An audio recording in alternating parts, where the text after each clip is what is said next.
ประ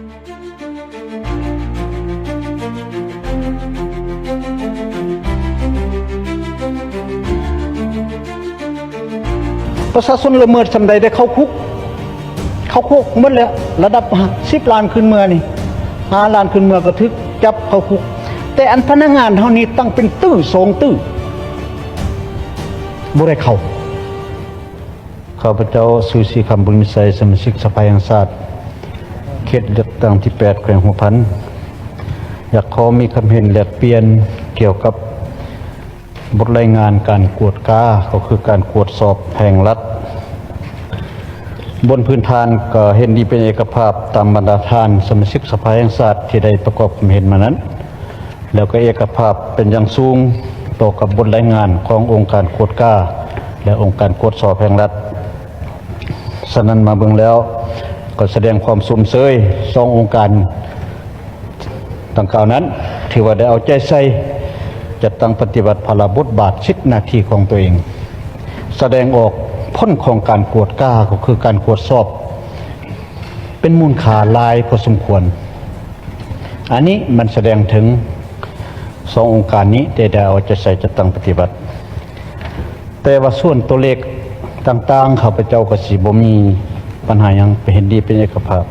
แต่ข้าพเจ้าอยากมีคำเห็นแลกเปลี่ยนเกี่ยวกับการแก้ไขพ้นของการกวดกาก็คือการตรวจสอบของแต่เฮานี้ฉะนั้นมาเบิ่งแล้วตัวเลขอันนี้คือพวกเฮาได้รับรู้มันเป็นพยาธิซ้ำเหื่อมาหลายปีแล้วมาถึงปัจจุบันนี้พวกเฮาก็ยังแก้บ่ได้จังซั่นมาเบิ่งแล้วนี้ในปัจจุบันนี้ประเทศชาติของพวกเฮานี้สิ่งที่เป็นมูลมรดกก็ยังหมดแล้วเด้น้ำถักบวกน้ำวังปลาบ่แฮบ่เงินแก่เฮาแต่ผ่านการกวดกานี้เฮาละได้น้อยส่วนลงหลายมันหัวไหลไปแต่เฮาสิเก็บคืนเพื่อมาพัฒนาประเทศชาติเฮาพัดบ่ได้แก่ยาวมา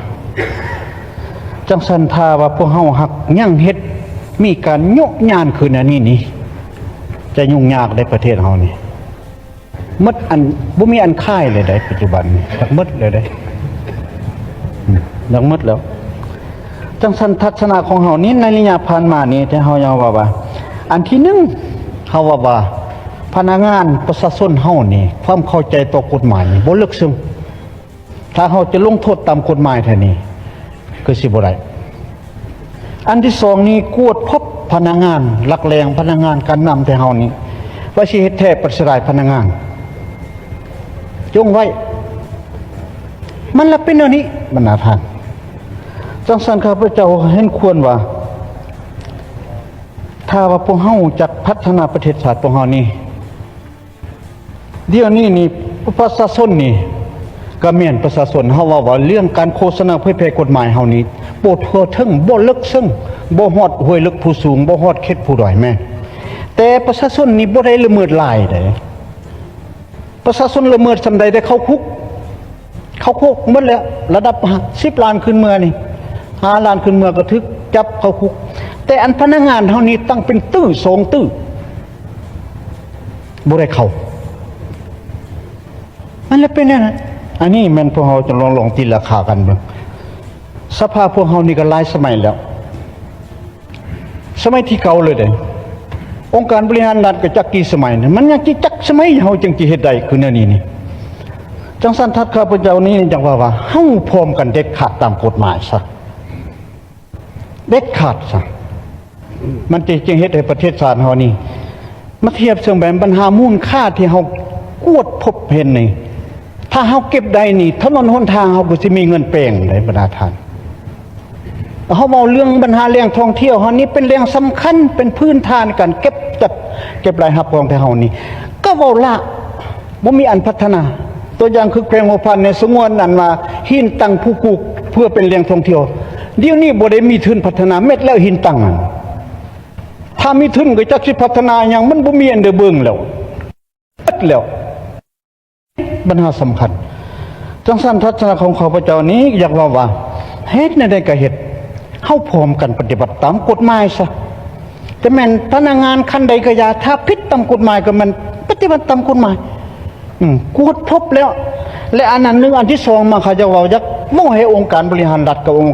ค์การกวดการรัฐองค์การตรวจสอบนี่หลังจากที่ได้กวดกาพบเห็นแล้วสรุปรายงานแล้วมันเชิญองค์การเกี่ยวข้องหรือบ่เชิญทางสภาพวกเฮาเขาร่วมนำพร้อมกันแก้อันใดแก้เลยมันต้องแก้ได้จะแก้แบบบริหารบ่หรือว่าอันใดจะควรดำเนินคดีก็แม่นเริ่มจัดตั้งปฏิบัติโลดโดยเฮ็ดคือระยะผ่านมานี่ว่า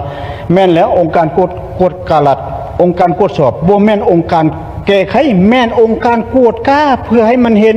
ปัญหาเห็นอันดีเห็นอันอ่อนแล้วมอบให้องค์การบริหารรัฐแก้แต่เฮาเฮ็ดเดี๋ยวนั้นแล้วแต่ว่าอยู่ในนี้รัฐบาลก็พยายามว่าถ้ามาบนใดบ่แก้ต้องแก้กับผู้บ่แก้อันนี้ก็เคยเว้ากันมาแล้วตีกับบ่แก้นะกับผู้บ่แก้นั่นน่ะมันไม่แน่ได้แท้อันจามันบ่แก้นั่นน่ะมันยังอันใดอันข้างมันจังบ่แก้กับผู้นี้นะมันเลยเฮ็ดให้ลามไปนั่นนะสันทัศนะของข้าพเจ้าว่าสุดต่อไปนี่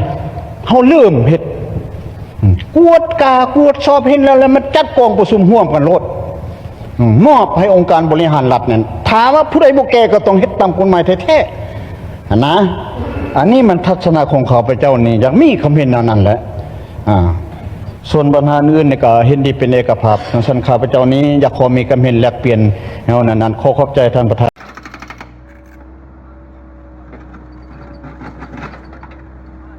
ทักทายสวัสดี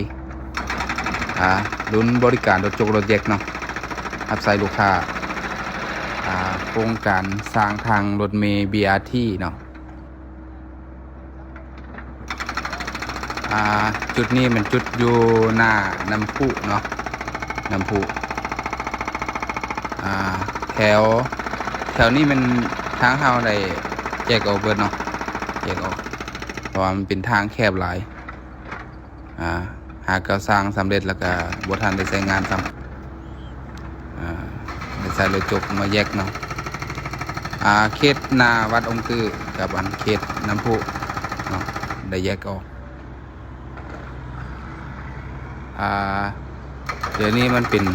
ทางแคบเนาะเมื่อกี้เป็นทาง2 เลนแล่นได้สะดวก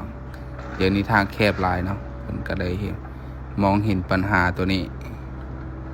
เพราะว่ารถมันติดหลายเนาะยามเวลาเลิกการมาเพิ่นก็เลยตัดสินใจเนาะแยกทิมแยกออกเลยจังใดก็ขอบใจทางบริษัทเพิ่นเนาะที่เอิ้นใส่บริการรุ่นบริการรถจกเนาะบริการรถจกรถแยกพื้นซีมังเนาะ